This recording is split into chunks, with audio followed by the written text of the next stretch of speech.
सेठ RT. Agrawal Hindi higher secondary school.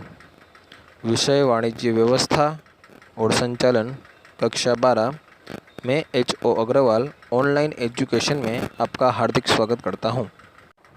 दोस्तों, last video में अपने ने भर्ती का अर्थ और उसकी किस प्रकार से अपने कर सकते हैं आंतरिक और बाह्य प्राप्ति स्थान देखें, अलग अलग प्रकार देखें।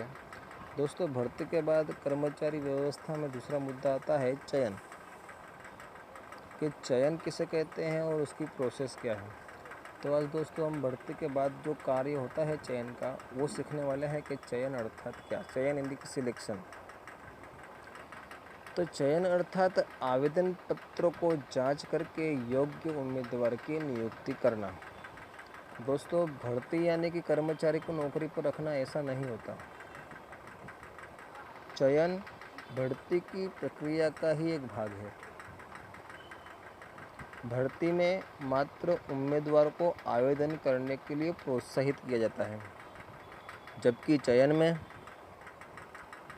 कर्मचारी की नियुक्ति की जाती है। यानी कि जो आवेदन आए, जो उम्मीदवारों ने फॉर्म भरे, उनमें से योग्य उम्मीदवार की नियुक्ति करना। इसीलिए तो व्याख्या में लिखा हुआ है, देखो कि चयन अर्थात आवेदन पत्र को जांच करके योग्य उम्मीदवार की नियुक्ति करना।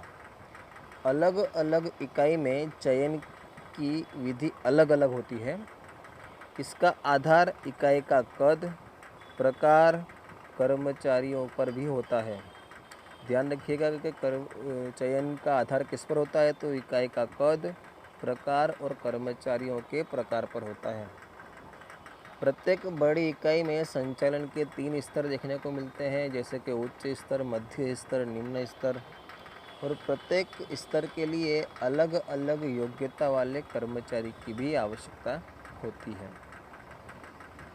असंचालकीय कर्मचारी के चयन की विधि संक्षिप्त और सरल है, जबकि उच्च स्तर के अधिकारी जो इकाई के संचालन के साथ जुड़े हुए हैं, उनके चयन की विधि विशिष्ट प्रकार की ओर सुनियोजित है। यहाँ से भी 2 प्रश्न बन गए दोस्तों अपने कि असंचालकीय कर्मचारी की विधि किस प्रकार की है, तो संक्षिप्त और सरल है, जबकि संचालकीय कर्मचारी की विधि कैसी है, तो विशिष्ट प्रकार की ओर सुनियोजित है।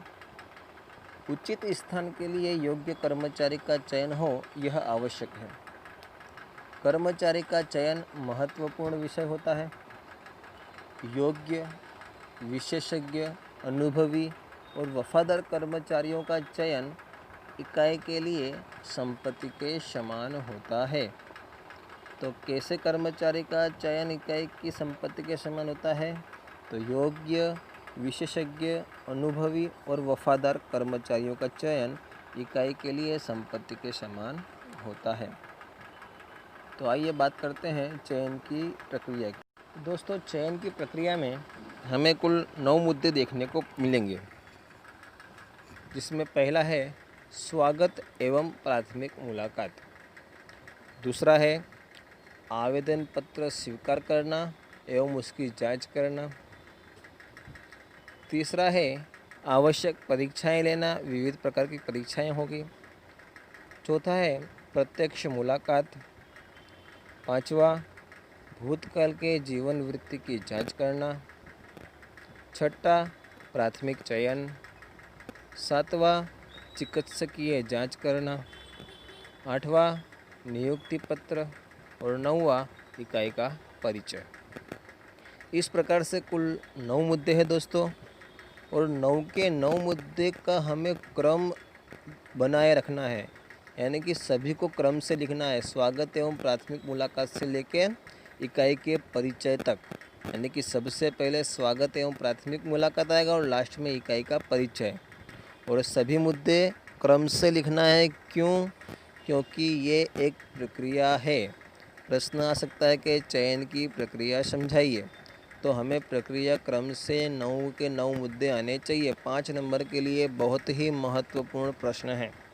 कई बार एग्ज़ाम में 5 नंबर में आ चुका है कि चयन की प्रक्रिया को समझाइए, जिसमें पहला मुद्दा की अपने चर्चा करते हैं। सबसे पहले स्वागत एवं प्राथमिक मुलाकात। यदि मान लो कि अपने ने फॉर्म भर दिया, मान लो कि अपने को नौकरी चाहिए और अपने सबसे पहले क्या करा, भर्ती के लिए फॉर्म भरा, पेपर में ऐड देखी और फॉर्म भर दिया कि हाँ भाई भर्ती करनी, हमको नौकरी पर जाना है। तो सबसे पहले अपने क्या होगा, स्वागत एवं प्राथमिक मुलाकात होगी कंपनी के अंदर। देखते किस प्रकार से होगी। तो इस स्तर पर सर्वप्रथम इकाई में उम्मीदवार का स्वागत किया जाता है। स्वागत करता है यानी कि रिसेप्शनिस्ट। अपने को सबसे पहले रिसेप्शनिस्ट जो है कंपनी के अंदर इंटरव्यू के लिए जाएंगे तो मिलेगा। वो अपनी प्राथमिक पूछताछ करेगा और योग्य लगे तो भर्ती अधिकारी के पास अपने को भेजेगा।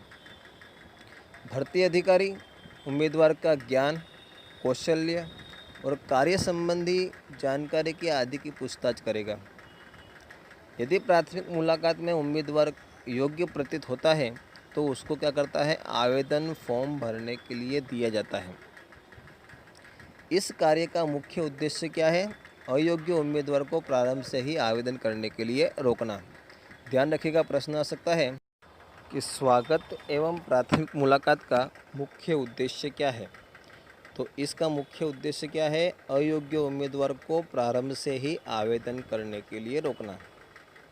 ऐसा करने से भर्ती अधिकारी का समय बचता है और कार्य कैसा हो जाता है, सरल हो जाता है। अब आते हैं दूसरे पॉइंट पे, आवेदन को स्वीकार करना और उसकी जांच करना। आवेदन द्वारा अधिकारी को उम्मीदवार की शैक्षणिक योग्यता, अनुभव, ज्ञान और कुशलता आदि की जानकारी प्राप्त होती है। आवेदन पत्र के साथ उम्मीदवार अपनी योग्यता संबंधी विविध दस्तावेज जैसे परिणाम पत्र, अनुभव प्रमाण पत्र आदि शामिल करते हैं। भरे गए आवेदन की जांच की जाती है। यदि आवेदन पत्र में कोई जानकारी अधूरी या गलत लगे तो आवेदन पत्र को रद्द माना जाता है। तीसरा है आवश्यक परीक्षाएं लेना। अलग अलग प्रकार की दोस्तों परीक्षाएं ली जाएगी। सबसे पहले क्या हुआ था, अपना स्वागत हुआ था और प्राथमिक मुलाकात हुई थी। उसके आधार पर आवेदन पत्र अपने ने वहाँ पर जाकर भरा, उसका स्वीकार हुआ और उसकी जांच हुई। अब तीसरे में क्या होगा, अब मान लो कि अपने ने योग्य आवेदन भरा हुआ है, सामने वाले को योग्य लगा हुआ है, तो वो क्या करेगा, आवश्यक परीक्षाएं लेगा। जिस आवेदन पत्र को मान्य किया जाता है उन उम्मीदवारों की विविध परीक्षाएं ली जाती हैं। प्रत्येक व्यवसाय इकाई या संस्था अपने तरीके से परीक्षा लेती है। इसके द्वारा उम्मीदवार की मानसिक क्षमता, चपलता और अभिरुचि आदि की जानकारी प्राप्त की जा सकती है। तो देखते हैं कौन कौन सी परीक्षाएं ली जाएगी। तो कुल 4 परीक्षाएं हैं दोस्तों। पहला है बुद्धि परीक्षा। ये आवश्यक परीक्षाओं का ही एक भाग है दोस्तों, ध्यान रखना। ये नया मुद्दा नहीं है, चौथा मुद्दा नहीं है, ये आवश्यक परीक्षा का एक अंदर का भाग है। इसमें 4 परीक्षाएं आएंगी, जिसमें पहला है बुद्धि परीक्षा। 2 नंबर के लिए प्रश्न आता है कि कौन कौन सी आवश्यक परीक्षाएं ली जाती है, तो हमें आना चाहिए। और 1 नंबर के लिए भी बुद्धि परीक्षा में क्या लिया जाता है, अभिरुचि परीक्षा में किसके बारे में जानकारी प्राप्त होती है, व्यावसायिक परीक्षा में किसके बारे में जानकारी प्राप्त होती है, ऐसे प्रश्न भी बोर्ड के अंदर आते हैं। तो सबसे पहले है बुद्धि परीक्षा कि इस परीक्षा द्वारा उम्मीदवार की बुद्धि, चपलता, स्मरण शक्ति, विचार शक्ति, निर्णय शक्ति आदि जानी जा सकती है।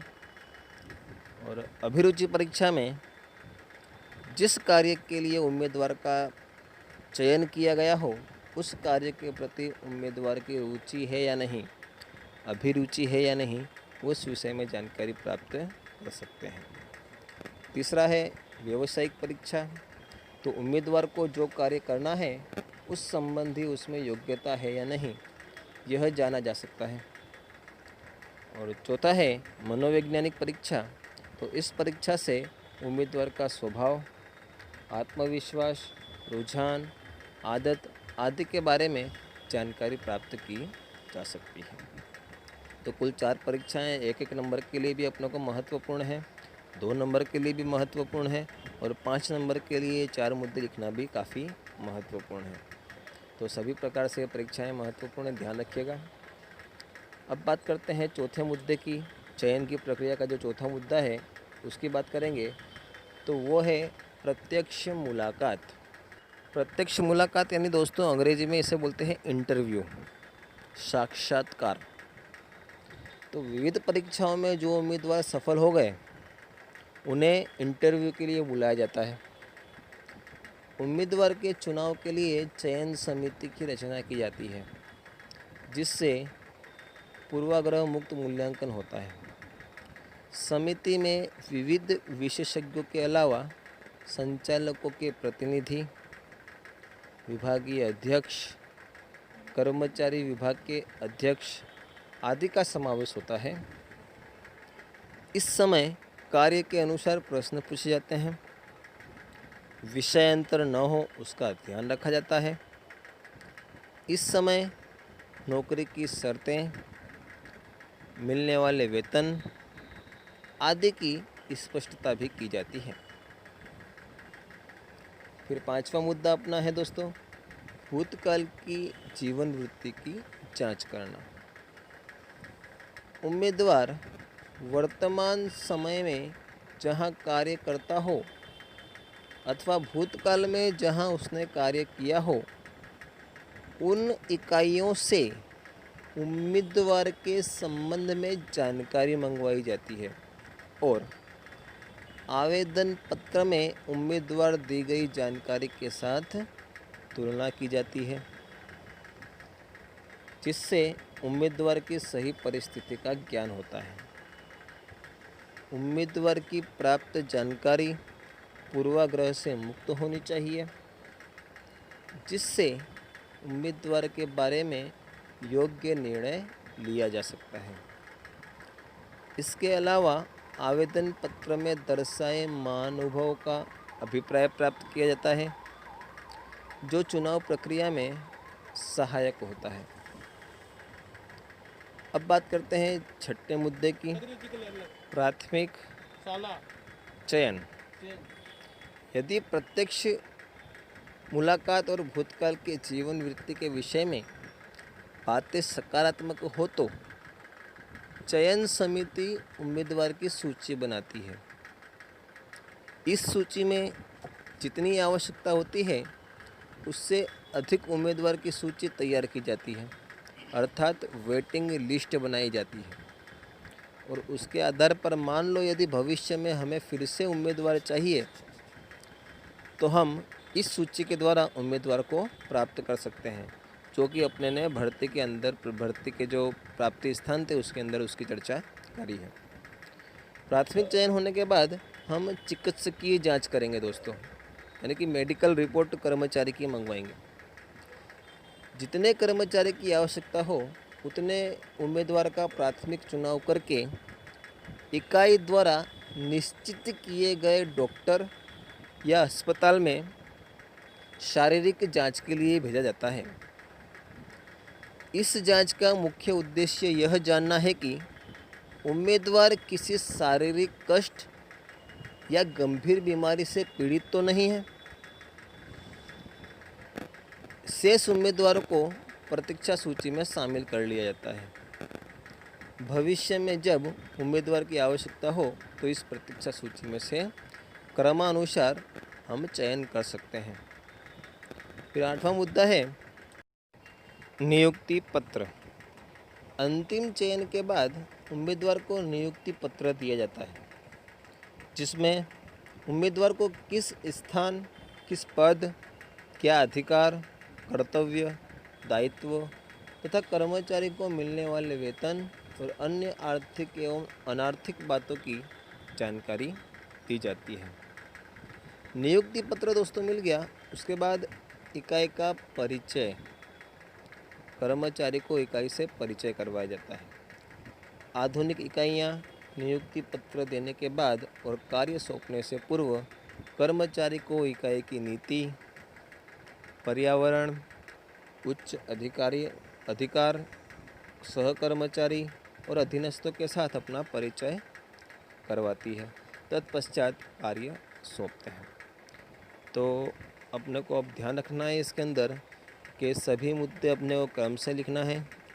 न तो नियुक्ति पत्र शुरुआत में दिया जा सकता है, न स्वागत अंत में किया जा सकता है, न ही परीक्षाएं अंत में ली जा सकती है, न ही परीक्षाएं शुरुआत में ली जा सकती है। इसीलिए जो भी विधि है वो क्रम से करनी है। क्रमानुसार करेंगे तो ही अपने को नंबर मिलेंगे, अन्यथा नंबर नहीं मिलेंगे।